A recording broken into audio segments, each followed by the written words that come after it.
राधिका बरसाने वारी की जय। राधे राधे। आज हम 11वां ज्योतिर्लिंग रामेश्वरम के बारे में जानेंगे। शिव पुराण के अनुसार रामेश्वरम ज्योतिर्लिंग मद्रास के रामनाथम जिले में स्थित है। इस स्थान को सेतु बंध तीर्थ भी कहते हैं। यहाँ समुद्र तट के निकट रामेश्वर का विशाल मंदिर शोभा पाता है। शिव पुराण के अनुसार सूत जी रामेश्वर ज्योतिर्लिंग की प्राकट्य कथा कहते हैं। वह इस प्रकार सुनाते हैं। भगवान विष्णु के अवतार श्री राम जी जब 14 वर्ष के लिए वनवास गए, तब माँ जानकी का रावण के द्वारा अपहरण हुआ था। जब माँ जानकी को ढूंढते ढूंढते श्री राम समुद्र तट पर आए और सोचने लगे कि हम इतने विशाल समुद्र को कैसे पार करेंगे और लंकापति रावण को कैसे जीतेंगे। इतने में ही श्री राम को प्यास लगी। वानर जब श्री राम के लिए जल लाए, तब श्री राम को यह स्मरण हुआ कि मैंने अभी तक अपने आराध्य भगवान शिव का पूजन नहीं किया। ऐसा सोचकर उन्होंने जल नहीं पिया और पृथ्वी पर ही रख दिया और भगवान शिव का पार्थिव पूजन करने के लिए भगवान शिव के मंत्रों का जाप करते हुए वह महादेव को प्रसन्न करने के लिए वहीं नाचने लगे। महादेव से स्तुति करते हुए बोले, हे महेश्वर, आप मेरी सहायता करें। आपके सहयोग के बिना मेरा कोई कार्य सिद्ध नहीं होगा। रावण भी आपका भक्त है, लेकिन वह आपके वरदान से दूसरों को भय देता है, दूसरों को डराता है। इसलिए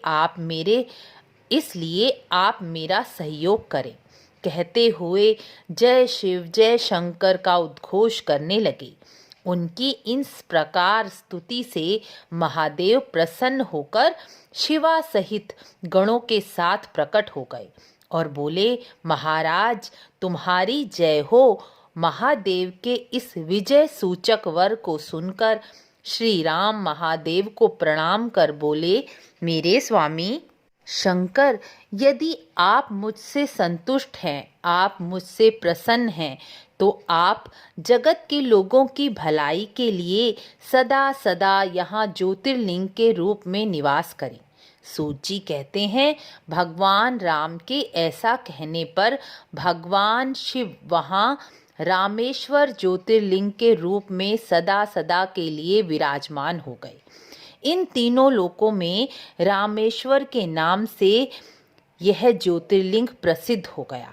श्री राम जी ने युद्ध में विजय प्राप्त कर रावण को मारा, तब रामेश्वरम की अद्भुत महिमा का प्रचार प्रसार हुआ। यही कथा शिव पुराण में आती है। भगवान रामेश्वरम भोग और मोक्ष देने वाले हैं, भक्तों की इच्छा पूर्ण करने वाले हैं। जो मनुष्य गंगोत्री से गंगा जल लेकर रामेश्वर ज्योतिर्लिंग पर चढ़ाता है, वह जीवन मुक्त होकर संसार में दुर्लभ भोगों को प्राप्त करके अंत में मोक्ष को प्राप्त करता है। रामेश्वरम में गंगा जल चढ़ाने का बहुत अधिक महात्म्य शिव पुराण में कहा गया है। कुछ विद्वान रामेश्वरम ज्योतिर्लिंग भगवान राम के ईश्वर के रूप में पूजते हैं और वैष्णवजन भगवान राम जिनके ईश्वर हैं, वह रामेश्वरम ज्योतिर्लिंग के रूप में पूजते हैं। अर्थात शिव पुराण के अनुसार भगवान राम यानी विष्णु और शिव में कोई भेद नहीं, तत्व रूप में दोनों ही एक हैं। शिव पुराण में दोनों को एक ही कहा गया है। जो इस महिमा को सुनता है, वह समस्त पापों का नाश कर ज्ञान प्राप्त करने का अधिकारी हो जाता है। जो भगवान विष्णु और शिव में भेद नहीं करता, वह स्वर्ग का अधिकारी है। जो इन दोनों में भेद करता है, वह नरकगामी होता है।